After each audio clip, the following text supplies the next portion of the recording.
जी अस्सलाम वालेकुम ख़वातीन और मैं डॉक्टर अकील जावेद आपकी खिदमत में हाजिर हूँ। आज का जो प्रोग्राम है वो ओबेसिटी पे करेंगे, यानी कि मोटापे पे। मोटापा क्या है वो आपको बताएंगे, उसकी रीजंस क्या बनती हैं वो बताएंगे, उसके इफ़ेक्ट्स जो सेहत पे होने हैं वो बताएंगे, उसके अलावा कैसे उसको अवॉइड करना है और कंट्रोल करना है, इस पर इंशाल्लाह बात करेंगे। मैं doctor Akeel Javed, AJ health TV के नाम से हमारा यूट्यूब चैनल है, इसको सब्सक्राइब कर दें ताकि आपको हमारी इस किस्म की वीडियोस मिलती रहें। तो coming back to the point कि what is obesity. Extra deposit जब आपके जिस्म में बनते हैं, यानी कि आपकी कंजप्शन कैलोरीज की कम है और आप इनटेक ज़्यादा लेते हैं, तो वो डिपॉजिट मुख्तलिफ जगहों में डिपॉजिट हो जाते हैं, पेट के अवारज में, गुर्दों के अवारज में, जिगर के अवारज में, उसको हम मोटापा कहते हैं। एक BMI टर्म्स इसमें यूज़ होती है, बॉडी मास इंडेक्स। वो आपकी हाइट और आपके वज़न के हिसाब से आपका वेट क्या होना चाहिए, जब वो आउट होता है तो उसको हम BMI कहते हैं। वो 18 से लेके अगर 24.90 तक BMI आपका आए, आपको ऑनलाइन कैलकुलेटर मिल जाएगा, आप उसको कैलकुलेट कर सकते हैं। वैसे इसका फार्मूला है, फिर कभी आपको किसी वीडियो में ज़रूर बताऊंगा। आपका BMI 18 से 24.90 तक आए तो आप कंट्रोल एरिया में हैं।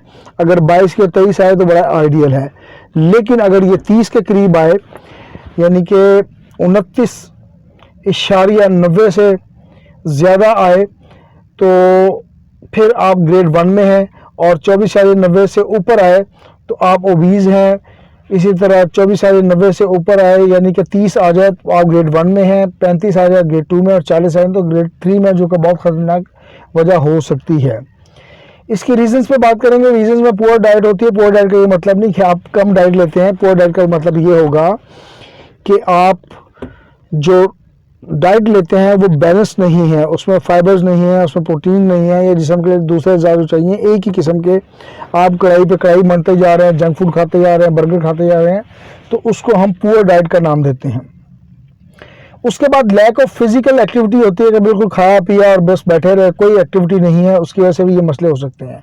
इसके अलावा जेनेटिक्स के इश्यूज हो सकते हैं, जीन्स में होते हैं वालिदैन के, तो वो भी आपको ट्रांसफ़र हो सकता है। फिर हार्मोनल इम्बैलेंसेस होते हैं, जिसमें लेप्टिन एक हार्मोन है जो कि फैट्स बनाते हैं, और जब इंसान ग़िज़ा खाना स्टार्ट करता है तो लेप्टिन का काम है कि वो बताए कि नहीं भाई अब भूख ख़त्म हो रही है या अब मज़ीद एनर्जी की ज़रूरत नहीं है। अगर लेप्टिन डिस्टर्ब हो जाए तो वो एक वजह बन सकती है। इंसुलिन जो कि एक हार्मोन है, उसका गड़बड़ जब लबलबा ठीक काम ना करा, उसकी